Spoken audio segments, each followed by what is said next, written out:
Enjoy glad as we us united we shout the freedom of let us united, Lord, let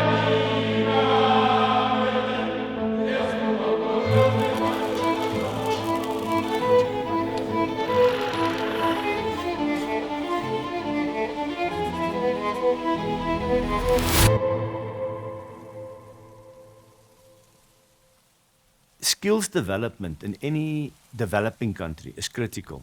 That's exactly the situation that ArcelorMittal is currently in. We're setting up a world-class concentrator, and to maintain that, you need highly skilled artisans. Therefore, ArcelorMittal set up this whole vocational training center because we can't go out in the market and hire the right skills. We had to train ourselves. This is the foundation. From here onwards, you can become a supervisor, you can become a maintenance manager, you can become an engineer. So the scope is quite broad. Ernest is more person. The way you work with other people and interact with other people, make him an asset that because that's the qualities you want in a trainer, is people that want to share knowledge and skills and show people how to do the job. Yeah, I'm ready. Technical education in this country is very scarce. So ArcelorMittal being the one to provide this gap for the young citizens of the country, every government will want any company to do that for their citizens. Out of Yegepa, it was not easy. Things were tough. To tell you the truth, things were really tough when I was attending MVDC. But when I came to AML VDC, everything changed.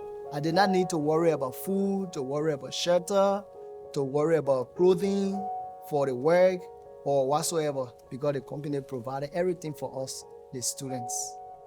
Being here after work, after training, and then you are employed to work is something that appeals to anyone. When you graduate, the company provides job for you. It makes you to become a responsible person, take care of yourself, take care of your family, and so forth. So that really influenced my decision to come in. I want to work for ArcelorMittal. ArcelorMittal have given me more. They have taken me from square one, and now I sit as a training officer, helping other people to develop skill and knowledge. It is something that really makes me to feel proud.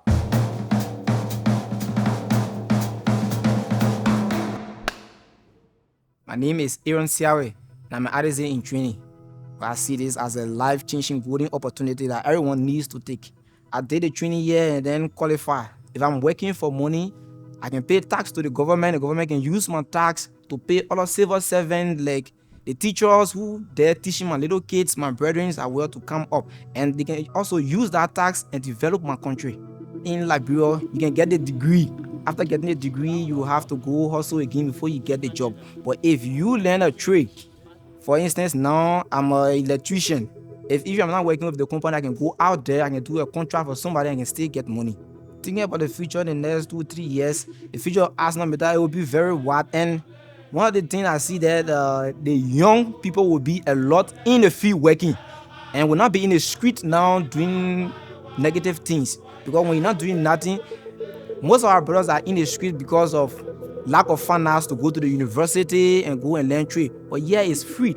If you come here and do the people test and pass, you won't have to look for money to say you're going to the university. Here you learn your trade and then they give you work to do. No one can take that skill back away. It's with you. Even as ArcelorMittal is gone, you can still go another place to work. Not everybody can go to university. Your opportunity is just so much bigger to go through the vocational route. You also can end up being an engineer on the end of the day. We train to international standards. So if you qualified, if you graduate from the institute, you train up to international level and you can go and work in any country. Terra Frey is a very interesting guy. He came here a very quiet guy. He was not a guy that talked a lot, but rather lead by example. I saw a vacancy concerning ArcelorMittal Liberia Vocational Training Center, Yekepa. Wow, it shocked me. So I told my friend, and the first thing he told me was, you will not succeed. Don't even try that because you don't have any other person in the company. Wow. I said, wow, it shocked me actually. So I sat down, I said, boy, in life, before you climb up there, you have to start by step 1, step 2, step 3 before you go. So I say, nevertheless, I will not panic. I decided to take the advantage I apply. Be focused. Don't panic. Because like what happened to me, it was like a story or a dream. Actually, friends decide to come and say, oh, you don't do that. Yeah, just like you want a traffic policeman stopping you.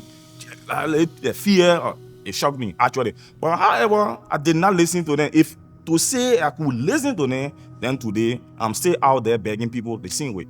No institution in Liberia that I see that will mold you, give you every other thing you don't pay cent. Every other thing you think on, they provide for you. At the end of the day, they give you a job to do. Very hard. ArcelorMittal Liberia.